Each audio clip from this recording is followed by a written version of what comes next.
Good morning. We're up to Parak Vav Mishna Hey. Okay, so we're continuing discussion about if a person eats truma accidentally, that they have to pay Keren, the principal, and Chamesh and a fifth from grain that is chulin, grain that everything that's been taken from it has been separated, all the trimus, all the maisris, and that once he sets it aside for the principal, it takes on the status of truma itself. So the Mishna now says, Ein mishalmin min haleket umin hashikha umin hapeya umin hahefker. Now we're going to talk about types of grains that you may not use for paying the keren. Now we know before we said you can't use truma to pay the keren. Here we're saying that there are other types of grains that you cannot, that have certain status to them, you also can't use to pay, even though they're your things. So, for instance, we say you cannot pay from leket shikha peya. Leket shikha peya are things that we leave for the poor during the harvest. So, leket means if when cutting the stalks, some stalks fall to the ground, those stalks have to be left for the poor to pick up. You forget after, let's say, you've made these piles of these bales of hay or bales of these piles of straw. And you go back to collect them, and you forget one, you got to leave that for the poor. Peya means there's a certain corner of the field that you have to leave for the poor. And hefker means something that was ownerless.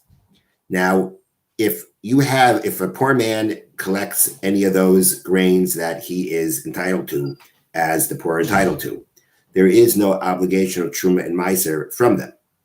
If you acquire grain from hefker, and before it reached its completion and became obligated in Trumas and Maisris, it became ownerless and you acquired it then. Even if you finish up the grain, you complete the grain afterwards, there is no obligation of Truma and Meiser. So what we have here is a number of examples of grains that are completely exempt from Truma. And we derive from words in the Torah that the principle that we pay back for the truma that was accidentally eaten has to be something that could have been truma. It could have become kodesh, could have become holy like truma, holy as truma. So for instance, when you're talking about regular chulin, right, regular grain, okay, there you have a pile of grain, it's been completed, the obligation for truma is there, it's now tevel until you separate everything, okay, this is grain that can become truma, right? When I go ahead and as I'm about to take I'm supposed to separate truma, I've got a pile of grain here where any part of any of this grain could have become truma. It was royally as kodesh. It was fit to become holy as truma, and therefore we say, okay, so now what do you use now to pay the kohen, which will automatically become truma? Chulin, that was fixed up. Because as chulin, it was tevel before you separated the truma. That means it was ready for truma to be made from it. Therefore, it was fit to become truma. And as long as it was fit to become truma, now I can use it. Truma has to be separated because it has to be chulin that is usable to the kohen. But the point is, it's the type of a grain that did have that truma was able to be taken from it. Here we have grains that at the end of the day, they never have an obligation for truma. There is no obligation from truma from these things. And meaning they have no connection to truma. There is never truma. You don't take truma from leket, shikha, peya, hefker. You don't take truma from them. At least again, in the case of hefker where you acquired it, before it was completed. But the point is that these are grains that never had and never will have an obligation for truma. And therefore, you cannot use them to replace the principle that you ate accidentally. Then the Mishna continues,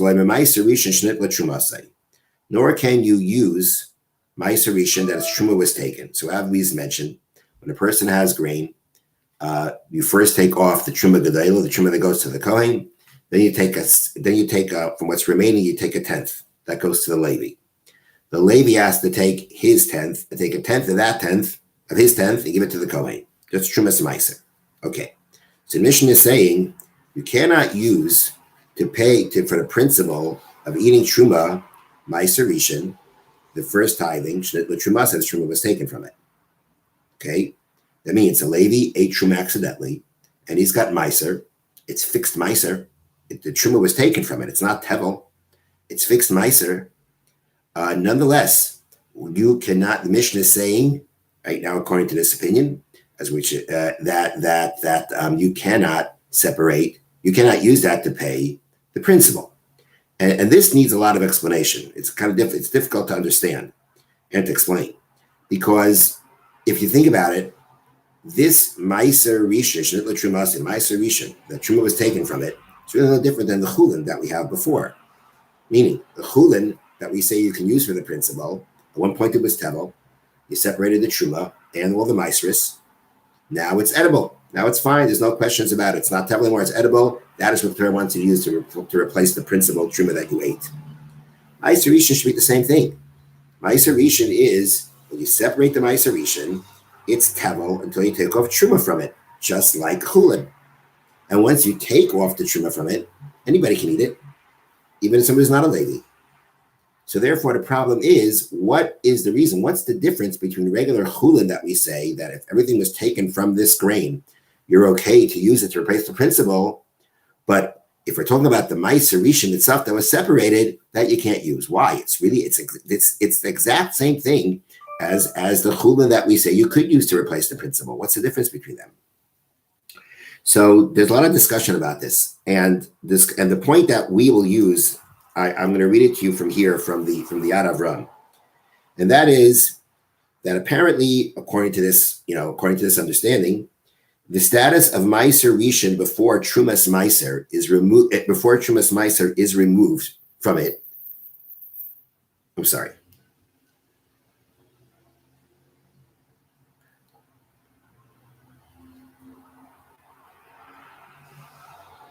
Right.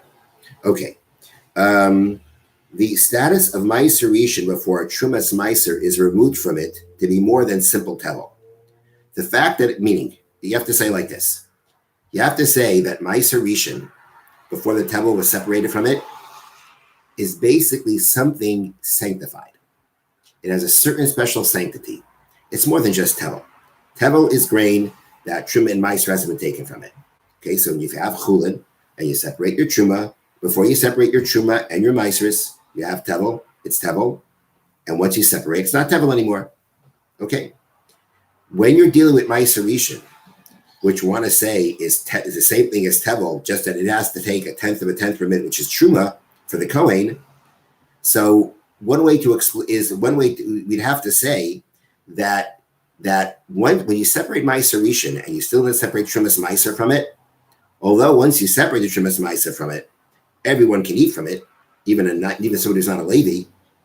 Nonetheless, what we're saying now is that meiser before the trumas meiser has been separated from it is actually something that has a certain level of sanctity. It's more than just tevel. It's something that is holy, and by separating the trumas meiser, you kind of redeem it from that status. The fact that its present state was attained through being designated meiser rishon rather than as automatic result of its physical completion may provide basis to consider it as having been sanctified by its owner. Meaning, typical grain becomes tevel because you complete the process of processing it, and after that completion of the process, it kind of, so to speak, automatically now attains the obligation for truma and meiser to be separated from it. Here, there was the separation of meiser rishon that now created this status of meiser rishon with trumas meiser in it. That is more similar to something that was sanctified because it's the owner who did it, who made it into this.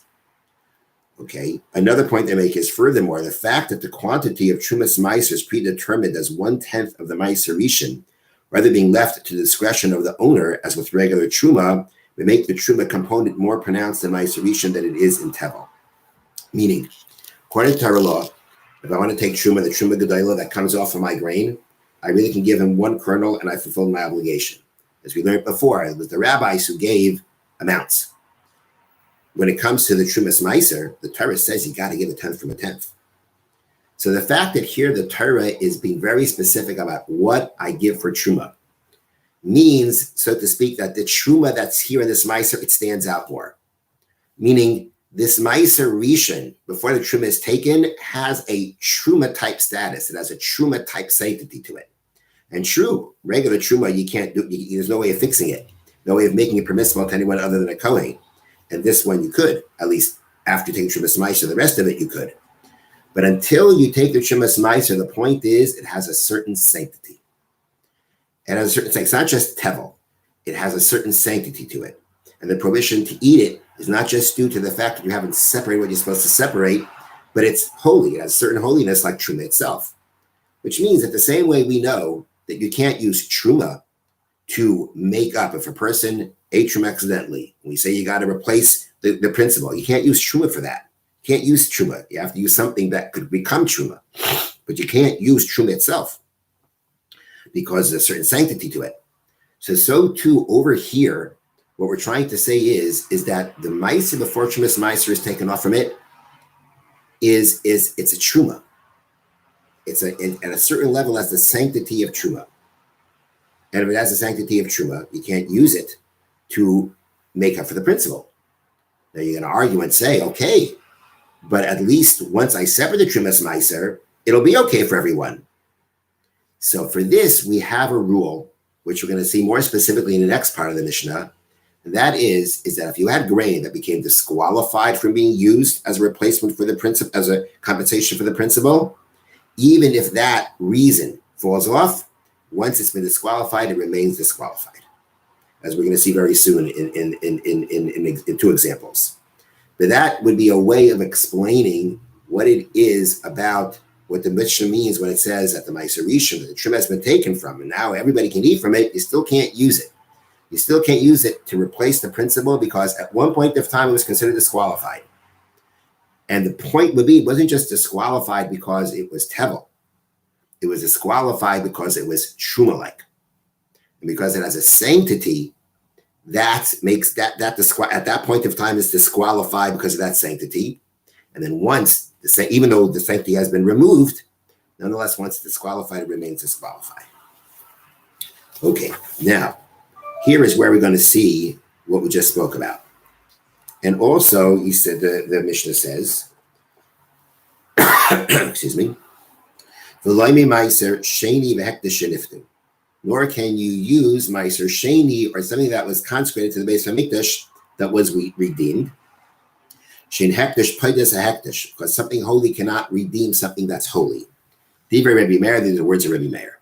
Okay, so let's review. Meiser Sheni is that after you've taken, you have your grain, you give Truma to the Kohen, you give Meiser to the Levi.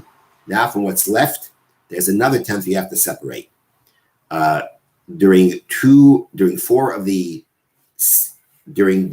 Truma cycle, the 7-year cycle, 4 out of those years, the second tithing is called Meiser Sheni. It has a certain sanctity that you can only eat it in Yerushalayim or redeem it onto money, which has to be eaten. It has to be used to spend on food in Yerushalayim.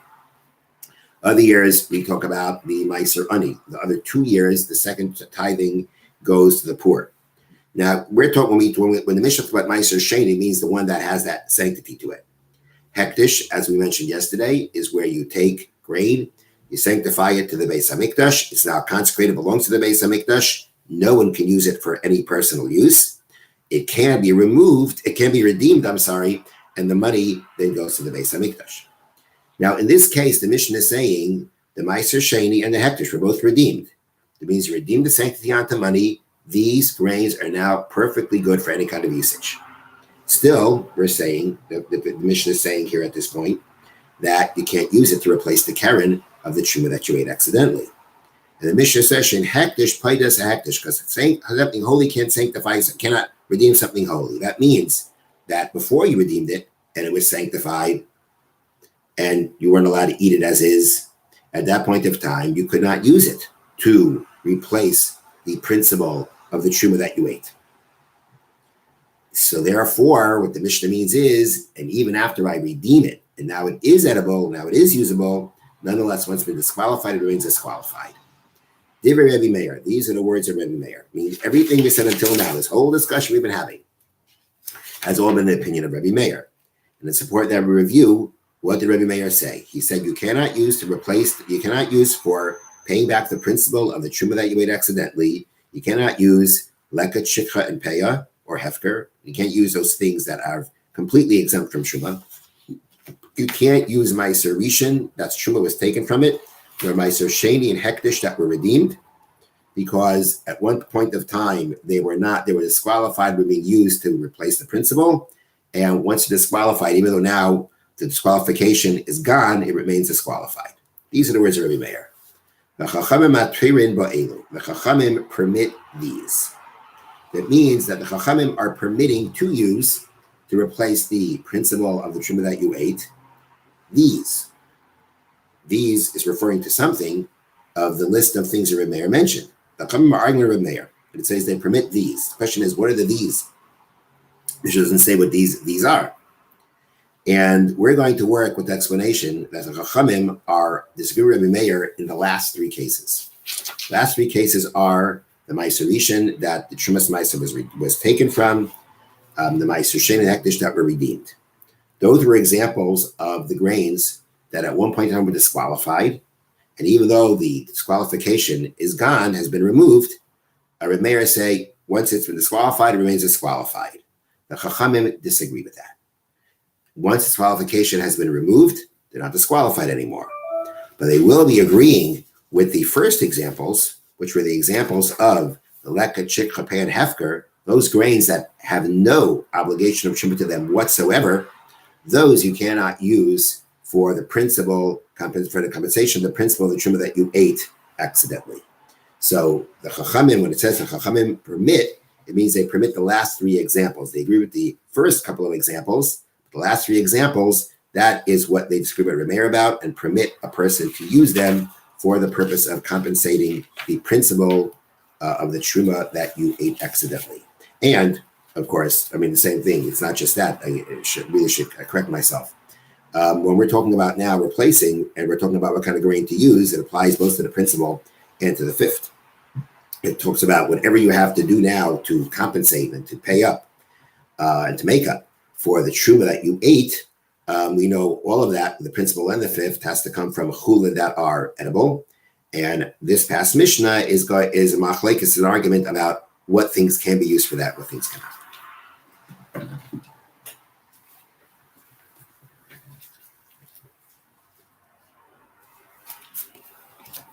Okay, mitzvahs loisase shali yikach kayin chalala.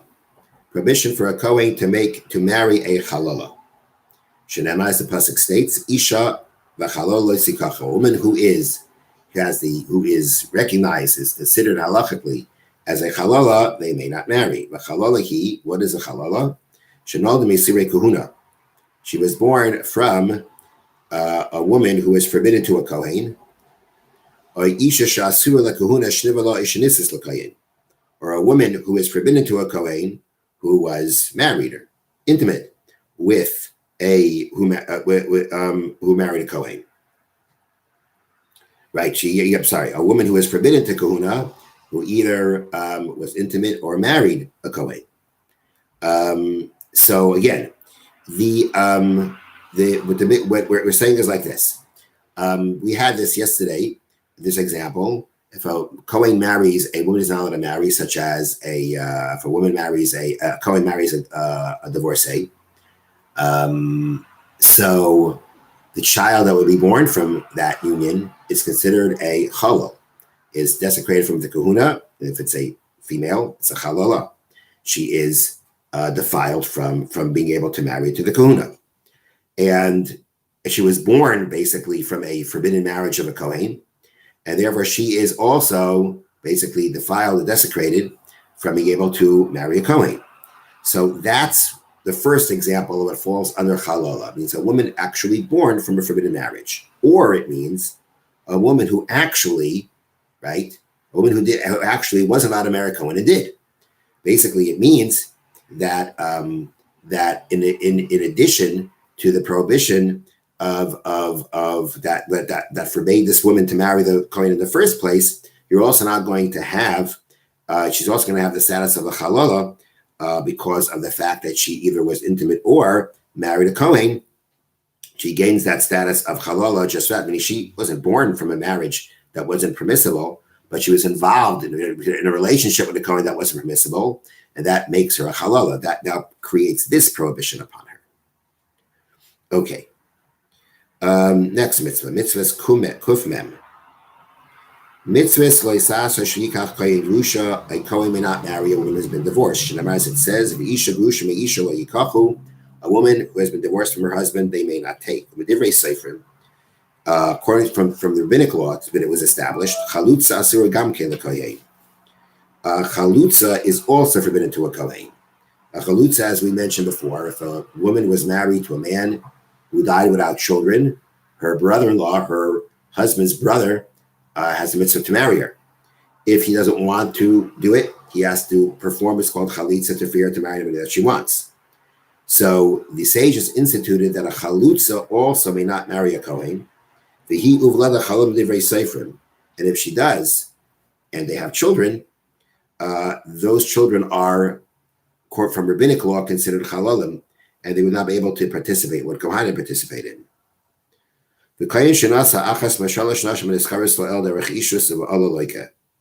A woman who marries any of the women that we mentioned before, up to now, whether it's the Zaina, the Halala, the Grusha, he marries one of these women mentioned that we just mentioned, derech ishus, in a way of marriage, uva Allah, and he's intimate with her, loika, receives lashes.